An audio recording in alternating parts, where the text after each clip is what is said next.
जब काशी में आए काल भैरव के रूप में तो उनका शरीर सर्वांग सुंदर हो गया और उनके हाथ में जो ब्रह्मा जी का वो सिर था, आप लोगों ने महाकाल का स्वरूप चित्र देखा होगा फोटो, उसमें एक जटासी लेकर के हाथ में लेकर के जा रहे थे, वो ब्रह्मा जी का ही सिर है। और भोले बाबा उसको लेकर के चले जा रहे थे, काशी में आए तो हाथ से अपने आप वो ब्रह्मा जी का सिर छूट गया। भोले बाबा का स्वरूप सर्वांग गौरांग सुंदर हो गया और ब्रह्म हत्या का भी वहां पर निदान हो करके उस कपाल अर्थात सिर का भी मोक्ष हो गया। ऐसी वाराणसी है। तो भोले बाबा वहीं पर कोतवाल के रूप में आज भी काल भैरव के रूप में विद्यमान हो गए। बोले काल भैरव भगवान की जय हो। और दिन भर काल भैरव का डंडा चलता है काशी में। पढ़ने लिखने के लिए जो बच्चे जाते हैं तो कोई रुक नहीं पाता वहां। काशी का वास करने का किसी का मन हो तो पुराणों में संत लोग कहते हैं, महाराज यदि आपका मन हो कि हम काशी में वास करें तो आप अपने दोनों हाथ काट लो, दोनों पैर काट लो, तब काशी में वास मिल पाएगा। क्यों? बोले वहां रुकना बहुत कठिन है। काशी में कोतवाल के रूप में भगवान काल भैरव बाबा है और जीव के जब संस्कार नहीं होते तो काल भैरव महाराज उनके ऊपर शासन करते हैं और 2-4 दिन ही कोई रुक पाता और चले आते। इसलिए संतों ने कहा है और शिव महापुराण में लिखा है कि कम से कम 6 महीने तक निरंतर काशी का वास करना चाहिए। जो कष्टों को सहन करके 6 महीना पर्यंत काशी में वास कर लेता है तो उसके ऊपर भगवान काल भैरव प्रसन्न हो जाते हैं और निरंतर काशी का वास उनको प्राप्त हो जाता है। आज भी ऐसा परिणाम है। काशी में जिनकी मृत्यु होती है उनका कान, ये दाहिना कान ऐसा लटका हुआ मिलता है, ऐसा बंद मिलता है। आज भी प्रमाण है। पंचकोशी काशी में जिसकी मृत्यु होती है भगवान शिव आकर के उसके कान में राम राम ऐसा तारक मंत्र देते हैं, उसके कान को पलट देते हैं और उसके जन्म जन्मांतर के पाप समाप्त हो जाते हैं। भगवान की कृपा से मोक्ष हो जाता है। वही काल भैरव भगवान काशी में कोतवाल के रूप में विराजमान हुए और ये कन्या जो भगवान शिव के चरणों में आई है, इसने परमात्मा से कहा, भगवान हमारी रक्षा करो, हमारी सील की रक्षा कीजिए। तो ब्रह्मा जी को तो भगवान ने दंड दे दिया और दंडित होकर के ब्रह्मा जी अपने स्थान पर पधारे। लिखा है यहाँ पर 5 बार संपूर्ण शिव महापुराण का आद्योपांत पाठ किया ब्रह्मा जी ने अपने पाप को धोने के लिए कि मेरे द्वारा इतना बड़ा अपराध हुआ, मैंने अपनी कन्या के प्रति इस प्रकार की दृष्टि रखी है, ये मेरा भयंकर पाप है। इसलिए इस पाप को धोने के लिए हमें शिव पुराण का आश्रय लेना चाहिए। तो 5 बार इन्होंने प्रारंभ और पूरा किया, प्रारंभ और पूरा किया, तब अपने पापों को इन्होंने प्रक्षालित किया। भगवान की दिव्य भक्ति में ये पुनः प्राप्त हुए। कन्या ने भी कैलाश पर्वत पर भगवान शिव को प्रसन्न करने के लिए आशीर्वाद रूपी वरदान और तपस्या की। भगवान प्रसन्न हुए तो कन्या से कहा, देवी तुम भी वरदान मांगो, क्या चाहती हो? बहुत सावधानी से सुनना। कन्या ने 3 प्रकार के वरदान मांगे। बाबा से कहा, महाराज पहला वरदान तो आप ये दो कि अब ऐसा आपकी सृष्टि में कोई भी व्यक्ति जन्म ना ले जो जन्म लेकर के कामी हो जाए, अथवा जन्म के समय में बालक या बालिका कोई भी जन्म ले उसका शरीर ऐसा हो कि वो काम से दूर रहे। कम से कम 8-9 वर्ष की अवस्था तक आपकी कृपा से काम का प्रभाव ना हो, ऐसी कृपा करो। पहले जब जन्म होता था व्यक्तियों का तो 16 वर्ष की अवस्था जैसी लगती थी। कई ऐसे उदाहरण है पुराणों में।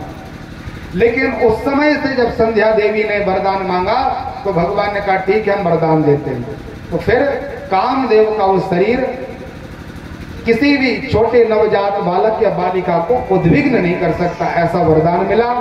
दूसरा, संध्या ने कहा, भगवान हमारे ब्रह्मा जी ने हमें जन्म दिया और जन्म देकर ही वो हमारे शरीर के पीछे पड़ गए, तो महाराज हमारा विवाह ऐसा ना हो कि किसी कामुक व्यक्ति के साथ हो जाए।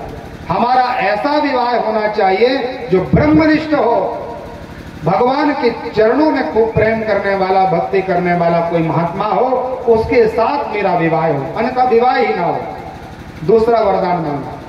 और तीसरे वरदान के रूप में मैया ने कहा, भगवान यदि कोई कामी पुरुष मेरे शरीर को स्पर्श कर ले तो तत्काल भस्मसात हो जाए, मर जाए।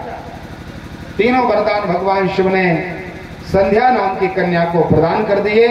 और प्रभु ने कहा, देखो मैया, अब तुमने जो वरदान मांगे हैं इसके कारण यदि कोई इस प्रकार से कोई अनीति करता है तो शरीर उसका पूरा हो जाएगा और तुम्हें भी लाभ नहीं मिलेगा, वो भी मर जाएगा। इसलिए ऐसा करो, मेधा तिथि नाम के महात्मा यज्ञ कर रहे हैं, तो ये जो शरीर है आपका, ये शरीर महात्मा के यज्ञ में पूरा कर दो और उसी यज्ञ से आपका दूसरा जन्म हो जाएगा।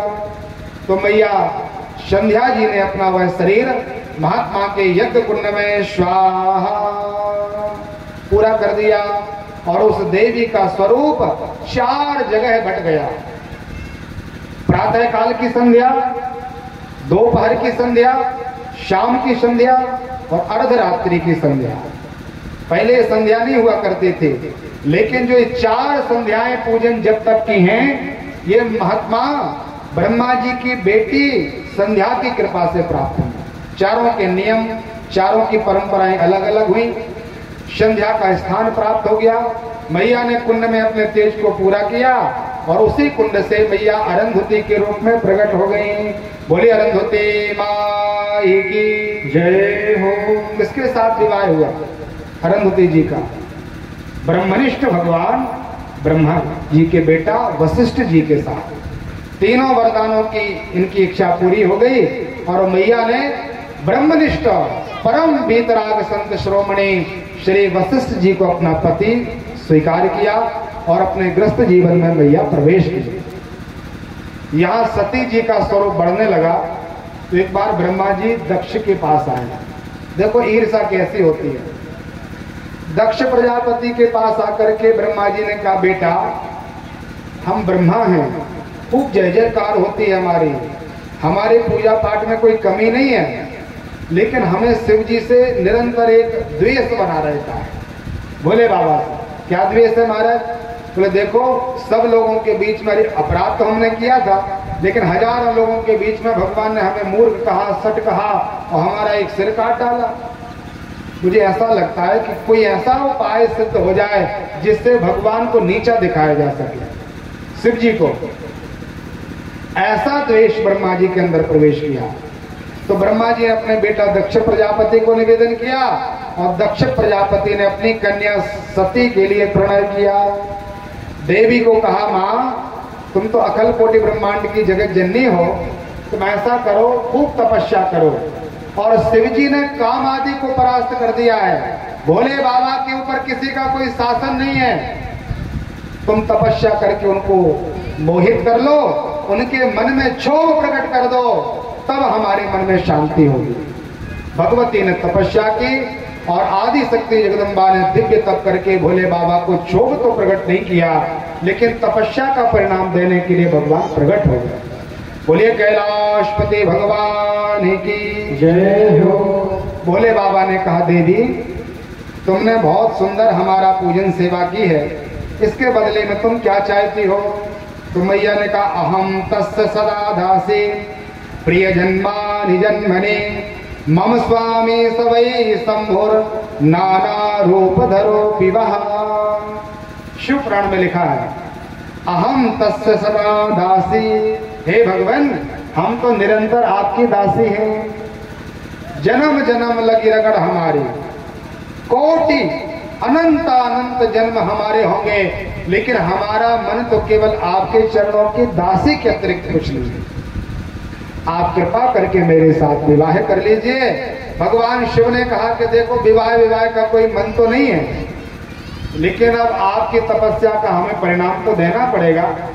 तो भगवान ने एक तिथि निश्चित कर ली कि अमुक तिथि में हम विवाह करेंगे, लेकिन जब आपके माता पिता तैयार होंगे तब। उनकी बिना अनुमति के हम विवाह नहीं कर सकते।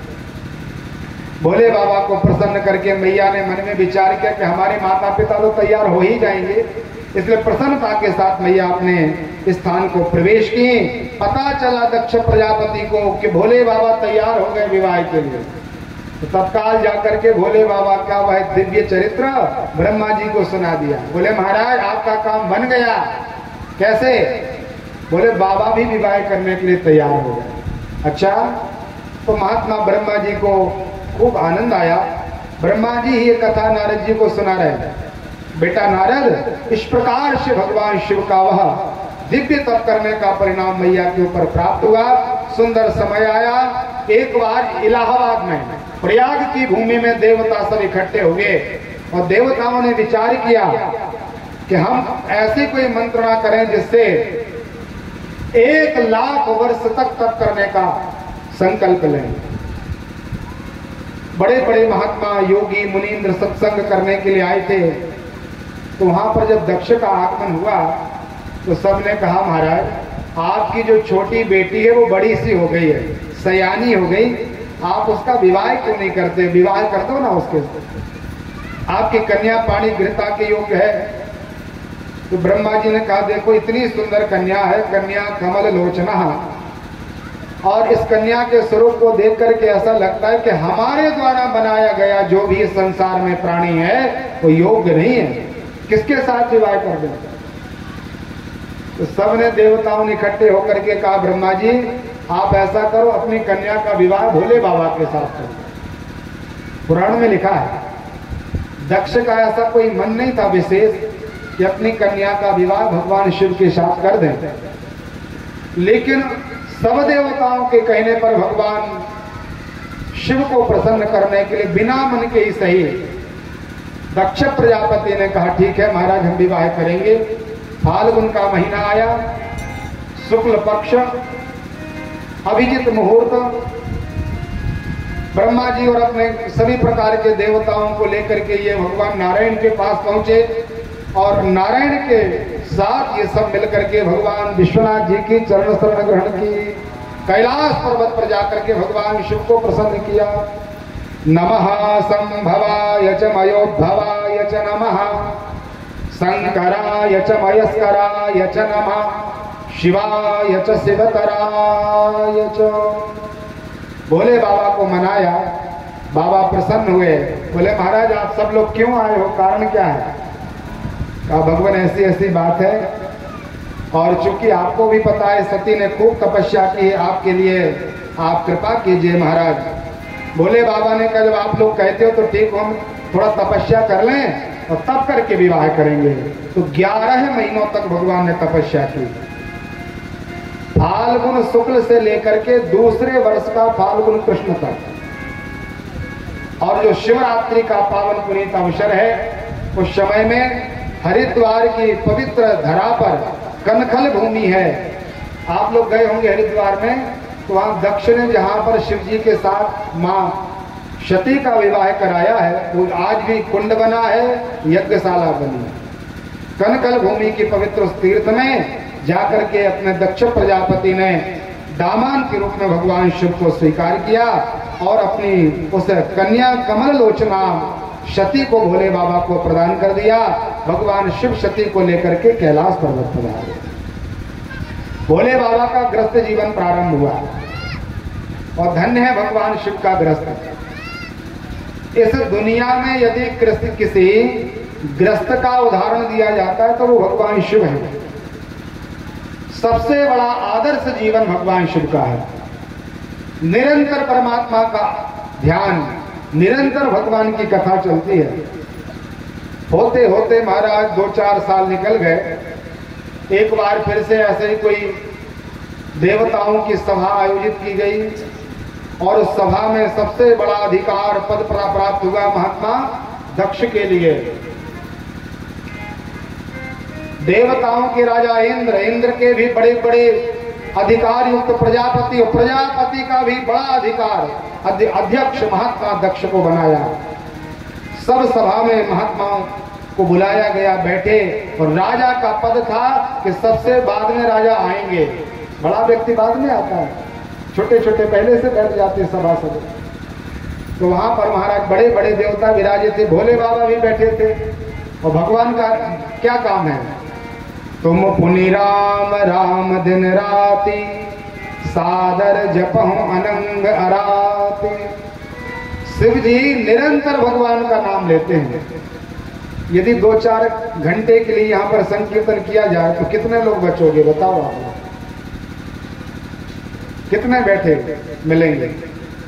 एक बार करपात्री जी महाराज का प्रवचन चल रहा था, नाम तो सुना होगा आप लोगों ने, धर्म सम्राट पूज्यपाद श्री करपात्री जी महाराज। जैसे व्यक्ति राजा होते ना, चक्रवर्ती राजा, ऐसे वो धर्म के चक्र चूड़ामणि हैं। अपने हाथ पर भी हाथ में लेकर ही पाते थे, कोई किसी पात्र का इन्होंने आश्रय नहीं लिया, इसलिए इनका नाम करपात्री हुआ। कर से ही पाते थे महाराज। प्रत्येक एकादशी को निर्जल रखते थे जीवन पर्यंत। जब तक शरीर में उनके श्वास रही तब तक निर्जल एकादशी का व्रत किया, प्रत्येक एकादशी। बंडा में भी आए थे करपात्री जी महाराज। हम लोग मेरा तो जन्म नहीं हुआ था उस समय। पिताजी लोग बताते हैं कि जब बड़े पिताजी पढ़ लिख करके आए थे काशी से, तो बड़ा भारी यज्ञ था वहां पर। 108 ब्राह्मण काशी से आए थे और उस यज्ञ के अध्यक्ष और यज्ञाचार्य भगवान करपात्री जी थे। यज्ञ में पहले मंत्रों से अग्नि को प्रकट किया जाता था। अग्नि मंथन के द्वारा, मंत्र के द्वारा अग्नि भभक जाती थी। काशी के बड़े बड़े विद्वान आए थे महाराज, और पूज्य बड़े पिताजी का नाम 67 नंबर पर था उस समय। ये भी काशी से पढ़ करके आए थे, लेकिन गरीब परिवार से थे। खूब चमक धमक से नहीं थी, कुर्ता पर्दनी ऐसे ही थे महाराज, और खूब अच्छा सा स्वरूप नहीं था, तो सब लोगों ने एक तरफ बिठा दिया था। और जो बड़े बड़े आचार्य थे उनको आगे आगे समय दिया गया। सबने खूब मंत्र पढ़े, लेकिन किसी से अग्नि प्रकट नहीं हुई। अंत में पूज्य बड़े पिताजी ने जब मंत्रों का भाव से वहां पर उच्चारण किया तो तत्काल अग्नि नारायण प्रकट हो गए। बोली अग्नि नारायण भगवान की जय हो। तब पूज्यपाद करपात्री जी महाराज ने कहा था, इस बच्चे के सामने माइक रखो। इनकी अवस्था छोटी रही होगी उस समय, तो बड़े पिताजी ने खूब वैदिक मंत्रों का वहां पर आश्रय प्राप्त किया, और करपात्री जी महाराज ने उनको आशीर्वाद दिया, बेटा खूब पढ़े लिखे हो, ऐसे ही आनंद करो, अच्छी पढ़ाई की तुमने। आपके उच्चारण जो किए जा रहे हैं ना शब्द, वो शास्त्र सम्मत है। उन्हीं करपात्री जी ने काशी में अपने प्रवचन में बोलते बोलते बोलते एक दिन उनके मुंह से निकल आया कि जब तक विशुद्ध सत्संग नहीं होता तब तक भगवान की प्राप्ति नहीं होती। तो जितने भी श्रोता थे उन्होंने कहा, महाराज हम लोग इतने दिनों से आपसे सत्संग कर रहे हैं, एक दिन आप विशुद्ध सत्संग कर दो, भगवान मिल जाएंगे हम सब के लिए। आप विशुद्ध सत्संग क्यों नहीं करते हम लोगों के साथ? करपात्री जी ने कहा, जब आप लोगों का मन है तो कल 6 बजे आ जाओ आप लोग सुबह, हम सब मिलकर के विशुद्ध सत्संग करेंगे। बोले ठीक है। और उस सत्संग का परिणाम क्या होगा? सत्संग के बीच में ही भगवान प्रकट हो जाएंगे। तो सबको लगा, किसी गांव में किसी शहर में पता चल जाए कि कल पंडित जी कथा सुनाएंगे और कथा के बीच में भगवान आ जाएंगे, तो आजकल तो इतने बैठे, और यदि ऐसा पता चले तो फिर जगह ही नहीं बचेगी। सब लोग दौड़ के आएंगे, महाराज अच्छी कथा हो रही है, भगवान प्रकट हो जाएंगे। तो महाराज जो जिस भाव में था, सबने अपने कार्यों का त्याग करके महात्मा करपात्री जी के वचनों का आश्रय लिया। और 6 बजे से कथा प्रवचन प्रारंभ होना था, लेकिन सब लोग महाराज 5 बजे ही बैठ गए, और सबने इंतजार किया कि वह कौन सी कथा सुनाएंगे महाराज, जिस कथा के प्रभाव के कारण परमात्मा प्रकट हो जाएंगे। तो उन्होंने पहले नाम संकीर्तन प्रारंभ किया, भगवान का नाम लेने लग गए। प्रेम मुदित मन से कहो राम राम राम, प्रेम मुदित मन से कहो राम राम राम, राम राम राम श्री राम राम राम, राम राम राम श्री राम राम राम। प्रेम मुदित मन से कहो राम राम राम, प्रेम मुदित शकैया तो प्रेम से राम राम राम, श्री राम राम राम, राम राम राम, श्री राम राम राम, श्री राम राम राम। प्रेम मुदित मन से कहो राम राम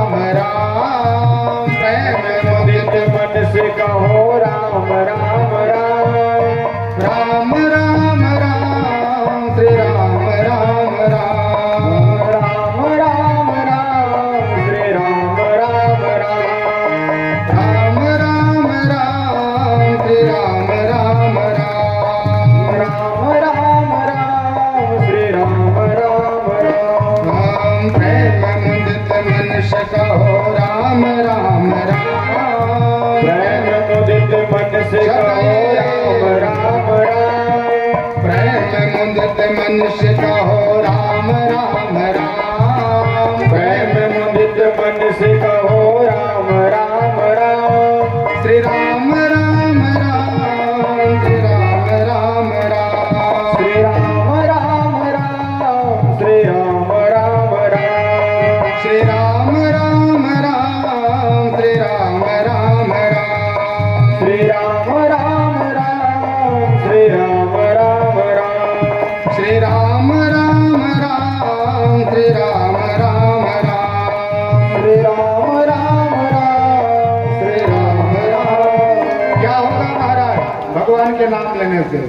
तो कहते हैं पाप कटे में दुख मिटे लेत राम नाम। पाप कटे दुख मिटे लेत राम नाम। पाप कटे दुख मिटे लेत राम नाम। पाप कटे दुख मिटे लेत राम नाम। भव समुद्र सुखद नाव एक राम नाम। भव सुखद नाव एक राम नाम। माता पिता बंधु सखा सब ही राम नाम। माता पिता बंधु सखा सब ही राम नाम। श्री राम राम राम श्री राम राम राम। श्री राम राम राम श्री राम राम राम। प्रेम मुदित मन से कहो राम राम राम। प्रेम मुदित मन से कहो राम राम राम। श्री राम राम राम श्री राम राम राम। श्री राम राम राम श्री राम राम राम। परम शांति सुख निधान एक राम नाम। परम शांति मुक्त राम राम नाम राम। परम शांति सुख निधान एक राम नाम। परम शांति सुख राम एक राम नाम। मेरा आधार को आधार एक राम नाम। मेरा आधार को आधार एक राम नाम। संत हृदय सदा जपत नित्य राम राम। संत हृदय नित्य जपत एक राम नाम। राम राम राम श्री राम राम राम। राम राम राम श्री राम राम राम। राम राम राम श्री राम राम राम। राम राम श्री राम राम राम। महादेव सतत जपत नित्य